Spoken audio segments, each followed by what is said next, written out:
안녕하세요. 김종호의 생명과학입니다. 준킬러 많이 어려웠죠? 준킬러가 만만한 준킬러가 아니라 거의 킬러 같았던 준킬러라고 해야 될까요? 굉장히 많이 어려웠던 것 같아요. 10월달에서 준킬러는 4문제 있었죠? 근수축, 신경계 전도, 세포 분열, 핵형 분석. 이 문제를 어떻게 풀 수 있는지, 그 다음에 실전에서는 이 문제를 어떻게 풀어야 하는지 그 팁에 대해서도 알려드리고요. 그러면 첫 번째로 9번 문제 가볼게요. 사람 P와 Q의 세포 1, 2, 3에서 대립유전자 유무를 나타내었다. 네, 세포니까 ENN 구분하고 개체 구분해야겠죠. 그림은 PQ 중 한 명의 생식세포에 있는 염색체와 유전자를 나타내었다. 네, P는 남자이다. 뭔가 자연스럽게 Q는 여자이지 않을까? 라고 합리적인 의심을 할 수도 있을 것 같아요. 자, 그러면 세포 1, 2, 3이 EN인지 N인지 판단해 보겠습니다. 세포 1과 2는 EN일 거예요. 선생님 왜요? 유전자 A, B, C, D가 있는데 4개가 있는 거잖아요? 근데 4개 중에 3개가 있다는 말은 적어도 대립 유전자 한 쌍이 존재한다는 거죠. 그 말은 EN이 된다라는 말입니다. 대립 유전자가 존재한다면 EN이라고 저랑 같이 배웠었잖아요. 그 다음에 세포 3을 보게 된다면 세포 3은 1과 같은 개체일 수도 있고요. 세포 2와 같은 개체일 수도 있습니다. 근데 두 가지 모두 다 세포 3은 스몰 a를 안 가지고 있죠. 1과 2가 가지고 있는 a를 안 가지고 있죠. 그래서 n이라고 할 수 있겠습니다. 자, 근데 여기 세포 3을 보면 원래 n에서는 대립유전자 2개가 존재해야 되잖아요. 그런데 왜 대립유전자가 하나밖에 존재하지 않을까요? 의문에 대해서 답을 해줄 수 있는 유일한 방법은 이 세포 3이 남자의 세포이면서 Y염색체를 가지고 있는 세포여야지만 그럴 수 있습니다. 그러면 Y염색체가 세포 3에 있기 때문에 대립유전자가 2개가 아니라 하나만 왔다. 그러면 하나만 온 이 C 대립유전자는 상염색체 위에 존재해야겠죠. 성염색체 위에 존재하는 게 아니라, 자, 그러면 세포 3은 1과 같은 개체일까요? 세포 2와 같은 개체일까요? 세포 1과 같은 개체가 될 수 없을 겁니다. 세포 1은 C를 안 가지고 있죠? 근데 C를 가지고 있어요. 그 말은 같은 개체가 될 수 없다는 말이겠죠. 근데 우리는 알고 있어요. 어떤 걸 알고 있어요? 남자는 P이기 때문에 Y를 가지고 있는 3번은 P이다. 그러면 1번은 Q겠죠? 그 다음에 1번과 2번은 EN인데 유전자 구성이 다르잖아요. 다른 개체입니다. 그러면 자연스럽게 2번이 P가 되겠죠. 자, 그 다음에 우리가 여기서 쭉 보게 된다면 왜 여기서 B가 안 나타났을까요? B가 안 나타난 이유는 성염색체 위에 유전자가 하나가 오고 Y염색체가 있기 때문에 세포 2, 남자 P는 Y염색체를 갖기 때문에 B가 안 나타난다라고 볼 수 있겠죠. 그러면 B는 성염색체 위에 있는 유전자라고 볼 수 있겠네요. 자, 그러면 A와 D도 성에 있는지 상에 있는지도 판단을 해봐야 될 것 같습니다. 그걸 어떻게 판단할 수 있냐면 이 그림을 보고 판단할 수 있을 것 같아요. 이 그림을 보게 된다면 P거겠죠? 왜 P거이겠냐면 Q는 C를 가지고 있지 않습니다. 그래서 P겁니다. 그 다음에 이 그림을 보게 된다면 핵상이 N이죠? N에서는 대립유전자, 상동염색체가 같이 올 수 있나요? A와 C는 대립유전자가 될 수가 없어요. 자, 그럼 C 입장에서 봐볼게요. C는 B와도 대립유전자가 될 수 없고 A와도 대립유전자가 될 수가 없어요. 그러면 자연스럽게 C는 D와 대립유전자가 되겠죠. 그래서 D가 상염색체 위에 있는 유전자, A가 성염색체 위에 있는 유전자라고 할 수가 있겠네요. 자, 그러면 세포 1은 성염색체 위에 있는 유전자 2개가 있는 거니까 여자라고 확정 내릴 수가 있겠네요. 그래서 D급번 맞고요. 자, 그 다음에 기억번 2는 P의 세포이다. 맞고요. B는 C의 대립 유전자다. 이거는 틀렸겠죠. 그래서 정답은 4번이 되겠습니다. 자, 이거는 이 문제를 그냥 처음부터 끝까지 순차적으로 쭉 풀어 나간 거고요. 문제를 풀다가 어떤 부분에서 좀 많이 막혔을 것 같아요. 선생님이 생각했을 때 어떤 부분에서 많이 막혔냐면 이 부분에서요. A와 D가 상염색체 위에 있는지 성염색체 위에 있는지에서 학생들이 많이 막혔을 것 같아요.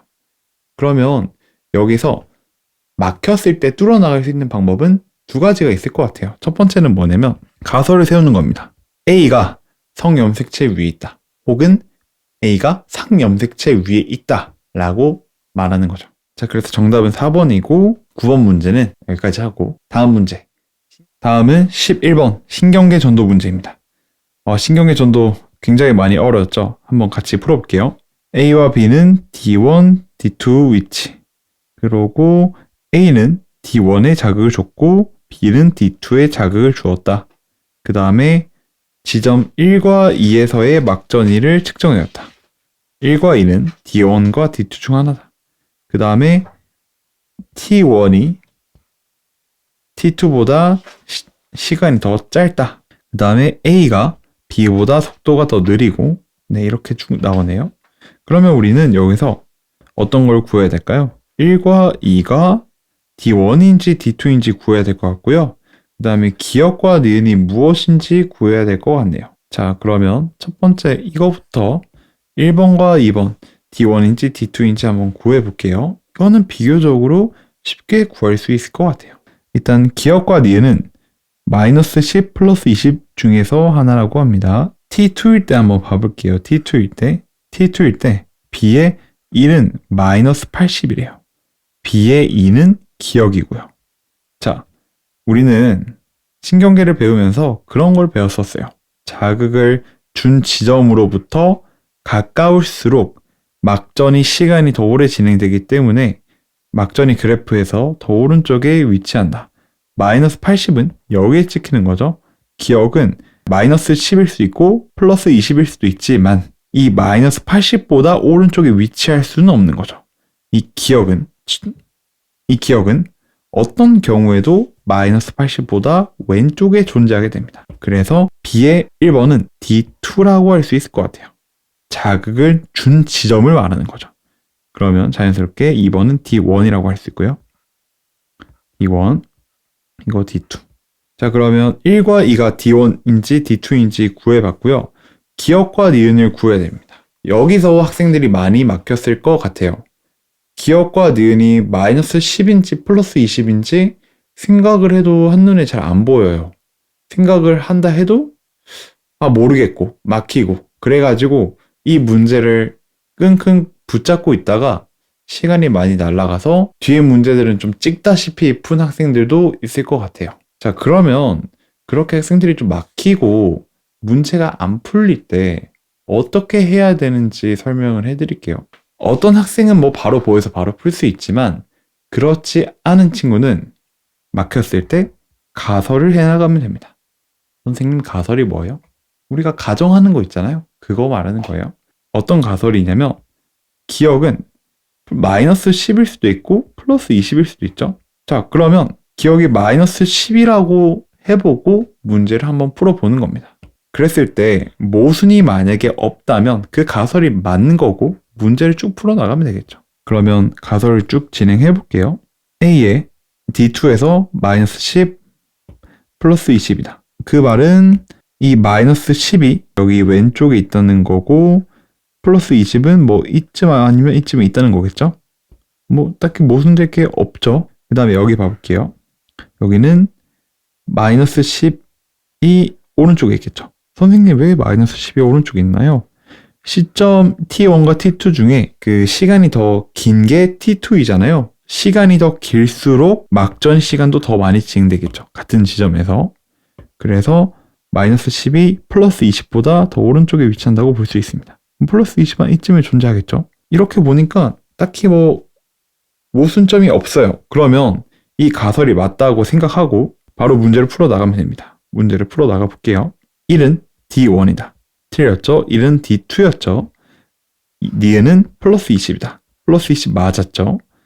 T1일 때 D2에서 탈분극이 일어나냐라고 묻고 있는데 T1일 때 D2에서 마이너스 10, 마이너스 10은 여기라고 했잖아요. 그래서 탈분극이 일어나고 있다 맞는 거죠. 그래서 정답은 5번이 되겠습니다. 선생님은 그 학생들이 많이 막혔을 때 가설을 이용해서 문제를 풀어 나갔어요. 가설이 내가 어떻게 문제를 풀어야 될지 모르겠을 때, 생각이 도저히 나지 않을 때 정말 훌륭한 도구가 될 수 있어요. 내가 막힘을 뚫어나갈 수 있는 훌륭한 도구.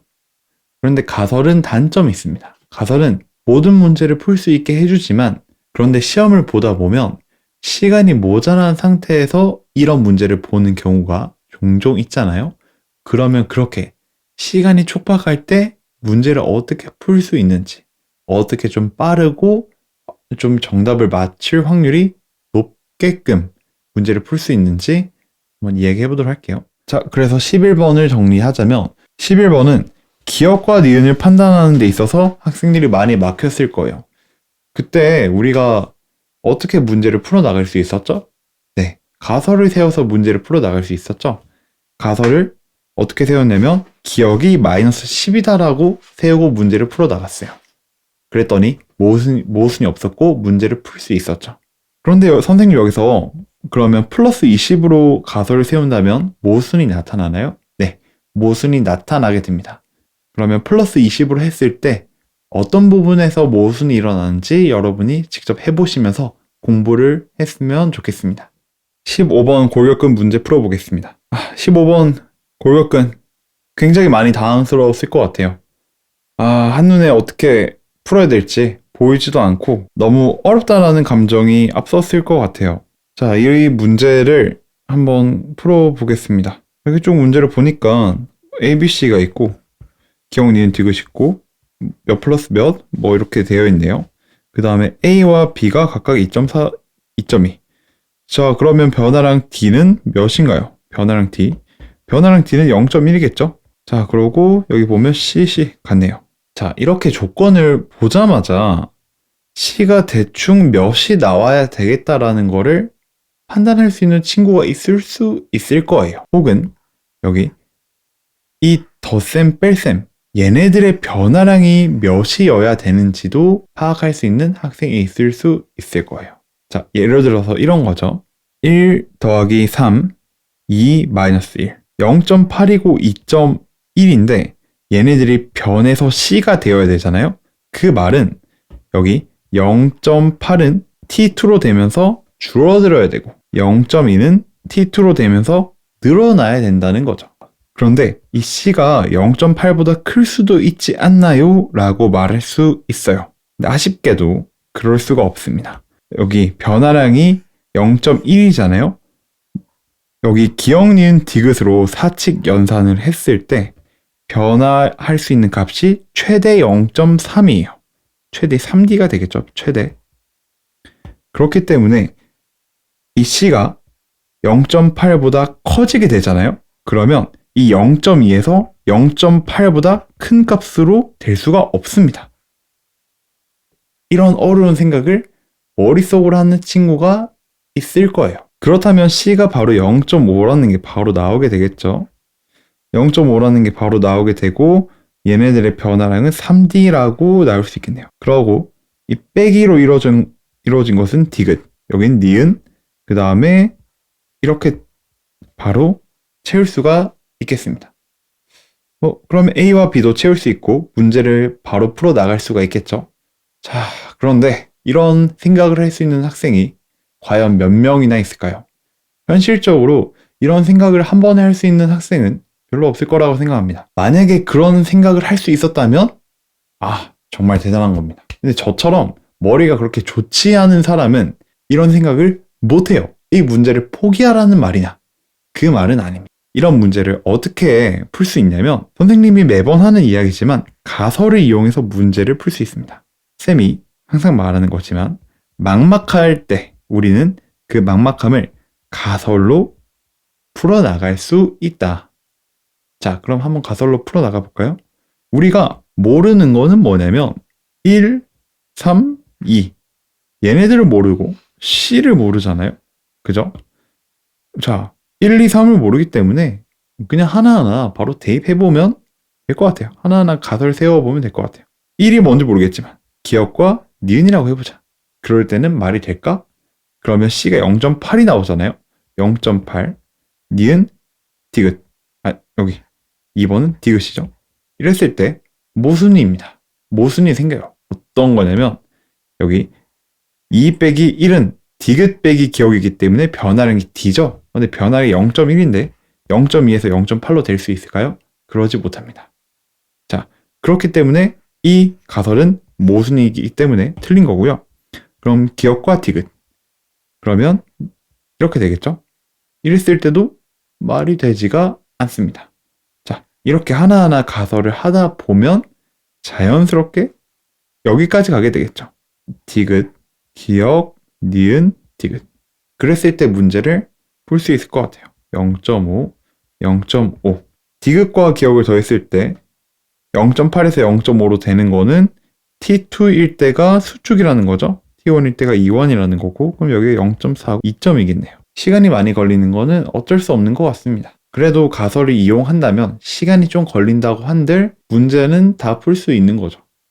자, 그런데 우리는 문제 푸는 시간이 많이 부족하잖아요. 그러면 모든 문제를 가설을 이용해서 풀려고 하면 시간이 많이 부족하겠죠. 그러면 우리는 전략을 짜야 됩니다. 어떤 전략이냐면 일단 우선적으로 내가 최대한 생각을 해서 가설 없이 문제를 풀 수 있도록 문제를 푸는 연습을 해야 됩니다. 그런데도 내가 문제를 못 푼다.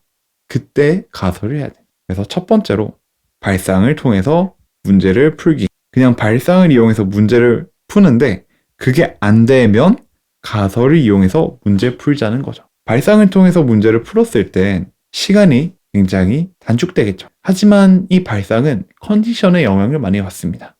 머리가 팽팽 잘 돌아간다면 잘 풀릴 거고 그게 아니라면 정말 잘 안 풀리겠죠. 그래서 어떤 컨디션에서도 시간만 쏟으면 풀 수 있는 그 가설 방법도 여러분들이 평상시에 많이 연습을 해두면 정말 많이 도움이 될 것 같아요. 자, 그래서 다양한 방법을 통해서 1, 2, 3을 구했으니까 표를 한번 채워봅시다. 기억, 니은, 디귿의 표를 채워볼게요. 기억, 니은, 디귿 미지수 3개 있으니까 식 3개 찾으면 되겠죠? 식 3개 어디 있어요? 여기 있고 여기 있고 여기 있죠? 그럼 얘네들을 기억, 니은, 디귿을 포함하는 식으로 나타내 볼게요. x의 길이를 기억, 니은, 디귿으로 표현해 볼게요.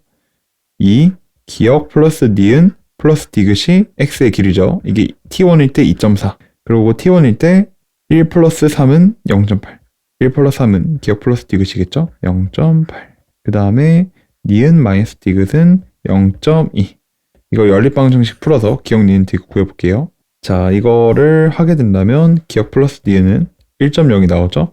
1.0을 여기 넣어버리면 어떻게 될까요? 디귿은 0.4가 나옵니다. 아, 0.4구나.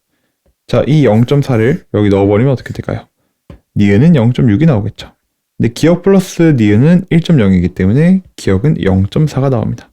변화량은 0.1이죠. 그죠? T2일 때 수축이기 때문에 기억은 0.1만큼 감소하게 되고 디귿은 0.2만큼 감소하게 되겠죠. 반대로 니은은 0.1만큼 증가하게 될 겁니다. 우리가 표를 다 그렸으니까 변화량도 구하고 문제 풀러 가보겠습니다. 여기 2는 니은이다. 맞죠? A 대 길이는 1.4이다 라고 물어보는데 네, 아닐 거예요. 자, 한번 그래도 구해볼게요. A 대 길이는 2 니은 더하기 디귿이잖아요. T1일 때 니은은 0.6이죠. 2 곱하기 0.6 더하기 디귿은 0.4잖아요. A 대 길이는 1.6이 나옵니다. 그래서 틀렸고요. T2일 때 기억의 길이는 디귿보다 길다라고 되어 있는데 맞죠? T2일 때 기억의 길이는 0.3, 기억의 길이는 0.3, 디귿의 길이는 0.2가 나오죠. 자, 골격근 문제를 정리해보자면 골격근 문제를 보자마자 어떻게 풀어야겠다라고 바로 생각이 안 든다면 어쩔 수 없이 가설을 이용해서 문제를 풀어나갈 수밖에 없다. 그리고 그 가설을 통해서 혹은 생각을 통해서 1, 2, 3이 무엇인지, A, B, C가 무엇인지 판단을 했다면 표를 다 채우기 위해서 연립방정식을 사용해서 문제를 풀었다. 표를 채우고 변화량을 구했다. 17번 핵형 분석 문제 풀어볼게요. 어떤 동물 종 이해는 6, 유전 형질 가는 두 쌍에 의해서 결정된다. 다인자겠네요. 이 동물의 종 암컷 1과 암컷 1이래요.